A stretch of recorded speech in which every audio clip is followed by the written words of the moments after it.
खै कसलाई सुनाउनु यो मनको पीडा। आमालाई सुनाऊ भने आमाले चिन्ता गर्छिन्, साथीभाइलाई सुनाऊ भने मजाकको पात्र बनाइदिन्छन्। रुनु भएन, चिच्याउनु भएन, कराउनु भएन, जे छ मनै नसुना। छोरा मान्छे त रुनु हुँदैन रे, छोरा मान्छेले यो भन्दा नामर्द हुन्छन्, कायर हुन्छन्। तपाईँ पनि म जस्तै छोरा मान्छे नि गलराज दाइ, कहिले काहीँ टोइलेटको भित्र गएर ठुलो धारा खोलेर रुने गर्नु भएको छ। म रुएको छु भाइ, म रुएको छु। एक दिन मोमबत्तीले सोधेछ, मोमबत्ती भित्र भएको धागोले चाहिँ सोधेछ, जल्न त म जल्छु तर तिमी किन पग्लिन्छौ?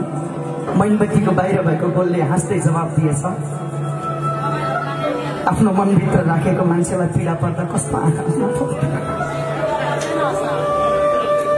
मेरो बाबा बितेको अहिले 10 महिना भयो, तर बाबाले भन्ने गर्नुहुन्थ्यो, आज पनि मलाई रातभरि निन्द्रा लागेन। मैले सोच्दै गर्थेँ किन निन्द्रा लागेन, तर अहिले आएर बुझ्दैछु, जब व्यवहारले च्याप्दै जान्छ अनि पैसाको अभावले गर्दा आफन्तहरू टाढिँदै जान्छन्, जति कोसिस गर्दा पनि निन्द्रा नलाग्दो रहेछ। दोलासाई रात मात्र अँध्यारो हुन्छ भन्ने सोचेको थिएँ, तर मेरो त जिन्दगी नै अँध्यारो थियो। सबैबाट ऋण लिएको छु, आफन्तबाट आँसु, साथीभाइबाट पैसा, समाजबाट हेला अनि माया गर्ने मान्छेबाट धोका।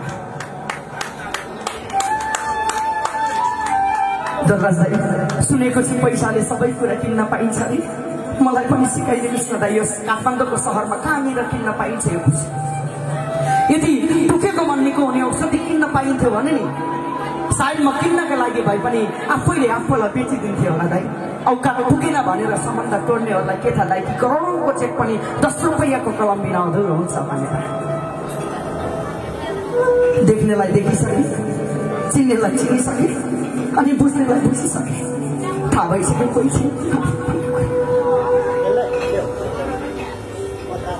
झर्दै गरेको तारालाई देख्दा पनि केही माग्ने आँट आएन दाइ, लागे ऊ पनि त पक्कै आफन्तहरूको चोट खाएर टुक्रिएको होला। गल्ती दुवैको थियो, फरक यति मात्र हो कि उसले पाना पल्टाइदियो अनि मैले पुरै पुस्तक नै जलाइदिएँ। यदि केही गरी झुकेर म मन्दिर पुगेछु भने नि भगवानसँग प्रश्न गर्नु मन छ,